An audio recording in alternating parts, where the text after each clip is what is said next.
ಕುಂಭಮೇಳದ ಇತಿಹಾಸ. ನಾನು ಈ ವಿಡಿಯೋದಲ್ಲಿ ಕುಂಭಮೇಳದ ಬಗ್ಗೆ ಕೆಲವು ಸಂಗತಿಗಳನ್ನು ತಿಳಿಸ್ತಾ ಇದ್ದೀನಿ.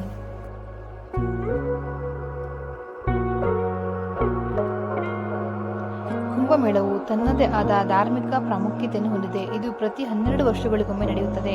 ನಿಸ್ಸಂದೇಹವಾಗಿ ಇದು ಇಡೀ ಪ್ರಪಂಚದ ಜನರು ಭಾಗವಹಿಸುವ ಮತ್ತು ಪವಿತ್ರ ನದಿಯಲ್ಲಿ ಸ್ನಾನ ಮಾಡುವ ನಂಬಿಕೆಯ ಅತಿದೊಡ್ಡ ಸಭೆಯಾಗಿದೆ.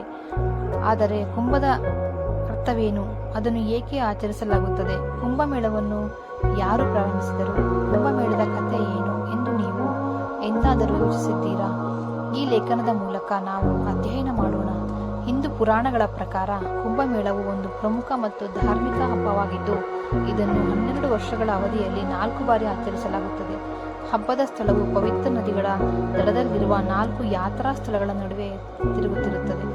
ಈ ಸ್ಥಳಗಳು ಉತ್ತರಾಖಂಡದ ಗಂಗಾ ನದಿಯ ಹರಿದ್ವಾರ, ಮಧ್ಯಪ್ರದೇಶದ ಶಿಪ್ರಾ ನದಿಯ ಉಜ್ಜಯಿನಿ, ಮಹಾರಾಷ್ಟ್ರದ ಗೋದಾವರಿ ನದಿಯ ನಾಸಿಕ್ ಮತ್ತು ಉತ್ತರ ಪ್ರದೇಶದ ಗಂಗಾ, ಯಮುನಾ ಮತ್ತು ಸರಸ್ವತಿ 3 ನದಿಗಳ ಸಂಗಮದಲ್ಲಿರುವ ಪ್ರಯಾಗ್ರಾಜ್. ಈ ವರ್ಷದ ಕುಂಭಮೇಳವು ಉತ್ತರ ಪ್ರದೇಶದ ಪ್ರಯಾಗ್ರಾಜ್ನಲ್ಲಿ ಜನವರಿ 2019 ಪ್ರಾರಂಭವಾಯಿತು ಮತ್ತು ಮಾರ್ಚ್ 4, 2019 ಇರುತ್ತದೆ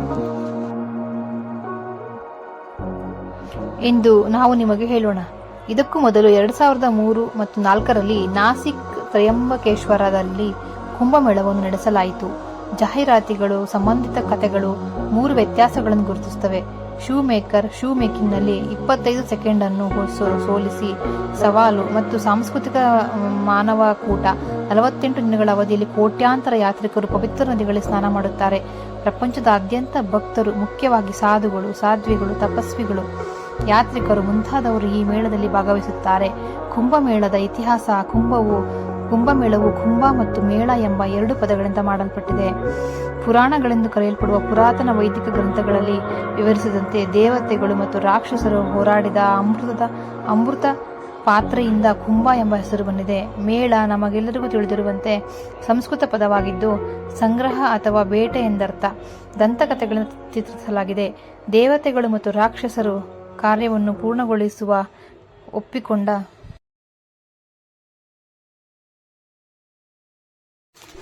ಒಪ್ಪಿಕೊಂಡರು ಮತ್ತು ಅನೈತಿಕತೆಯ ಅಮೃತವನ್ನು ಅರ್ಧದಷ್ಟು ಹಂಚಿಕೊಳ್ಳಲು ನಿರ್ಧರಿಸಿದರು. ನಂತರ ದೇವತಾ ಮತ್ತು ರಾಕ್ಷಸರು ಬ್ರಹ್ಮಾಂಡದ ಆಕಾಶ ಪ್ರದೇಶಗಳಲ್ಲಿ ಇರುವ ಕ್ಷೀರಸಾಗರದ ತೀರದಲ್ಲಿ ಒಟ್ಟುಗೂಡಿದರು.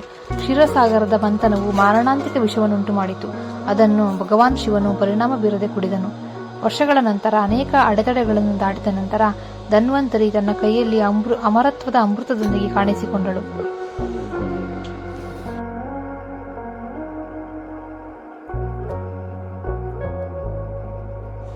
40 ಲಕ್ಷ ಮಹಾಭಾರತದ 25 ವಿಸ್ಮಯಕಾರಿ ಸಂಗತಿಗಳ ಬಗ್ಗೆ ನಿಮಗೆ ತಿಳಿದಿದೆಯೇ? ದೇವತೆಗಳು ಬಲವಂತವಾಗಿ ಮಡಿಕೆಯನ್ನು ನಿಲ್ಲಿಸಿ ಅದರ ಸುರಕ್ಷತೆಯನ್ನು 4 ದೇವರುಗಳಾದ ಬೃಹಸ್ಪತಿ, ಸೂರ್ಯ, ಶನಿ ಮತ್ತು ಚಂದ್ರನಿಗೆ ವಹಿಸಿಕೊಟ್ಟರು. ಅದರ ನಂತರ ರಾಕ್ಷಸರು ಅನೇಕ ದಿನಗಳವರೆಗೆ ದೇವತೆಗಳನ್ನು ಬೆನ್ನಟ್ಟಿದರು. ಈ ಸಮಯದಲ್ಲಿ ಕುಂಭದ ಹನಿಗಳು ಪ್ರಯಾಗ್ರಾಜ್, ಹರಿದ್ವಾರ, ಉಜ್ಜಯಿನಿ ಮತ್ತು ನಾಸಿಕ್ ಸ್ಥಳಗಳಲ್ಲಿ ಬಿದ್ದವು.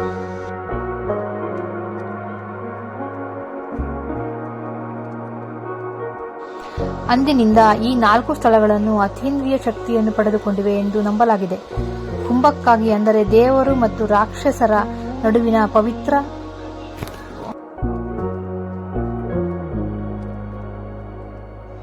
ಪೂಜೆಯ ಹೋರಾಟವು 12 ದೈವಿಕ ದಿನಗಳ ಕಾಲ ಮುಂದುವರಿಯಿತು.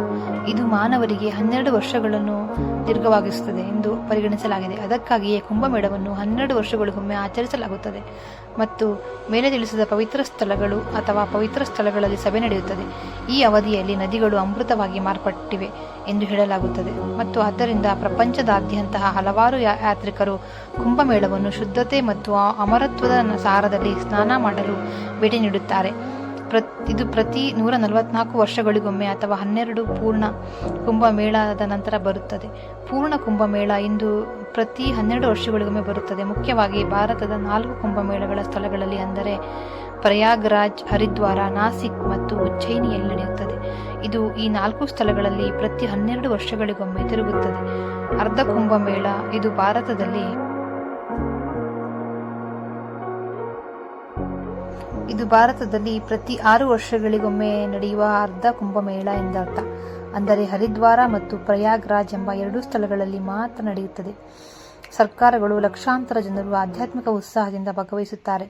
ಮಾಘ ಕುಂಭಮೇಳ, ಇದನ್ನು ಮಿನಿ ಕುಂಭಮೇಳ ಎಂದು ಕರೆಯುತ್ತಾರೆ. ಇದನ್ನು ವಾರ್ಷಿಕವಾಗಿ ಮತ್ತು ಪ್ರಯಾಗ್ರಾಜ್ನಲ್ಲಿ ಮಾತ್ರ ನಡೆಸಲಾಗುತ್ತದೆ. ಹಿಂದೂ ಪಂಚಾಂಗದ ಪ್ರಕಾರ ಮಾಘ ಮಾಸದಲ್ಲಿ ಇದನ್ನು ಆಯೋಜಿಸಲಾಗಿದೆ. ಈ ಅವಧಿಯಲ್ಲಿ ಸೂರ್ಯ, ಚಂದ್ರ ಮತ್ತು ಗುರುವಿನ ಸ್ಥಾನಕ್ಕೆ ಅನುಗುಣವಾಗಿ ಕುಂಭಮೇಳದ ಸ್ಥಳವನ್ನು ವಿವಿಧ ರಾಶಿ ಚಕ್ರ ಚಿಹ್ನೆಗಳಲ್ಲಿ ನಿರ್ಧರಿಸಲಾಗುತ್ತದೆ. ಅಂದಿನಿಂದ ಕುಂಭಮೇಳವನ್ನು ಎಲ್ಲರೊಂದಿಗೆ ಆಚರಿಸಲಾಗುತ್ತದೆ. ಧಾರ್ಮಿಕ ನಂಬಿಕೆಗಳು ಮತ್ತು ವಿವಿಧ ಅಂಶಗಳ ಜನರು ಅನ್ನು ಆಚರಿಸಲು ಒಟ್ಟುಗೂಡುತ್ತಾರೆ.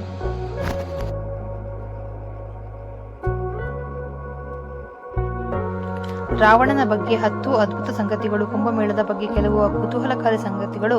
ಕುಂಭಮೇಳವು ದೊಡ್ಡದಾಗಿದೆ. ವಿಶ್ವದ ಅತಿದೊಡ್ಡ ಧಾರ್ಮಿಕ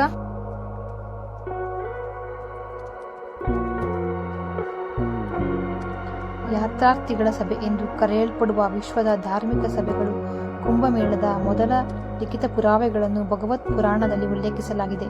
ಕುಂಭಮೇಳದ ಮತ್ತೊಂದು ಲಿಖಿತ ಪುರಾವೆ ಪುರುಷರು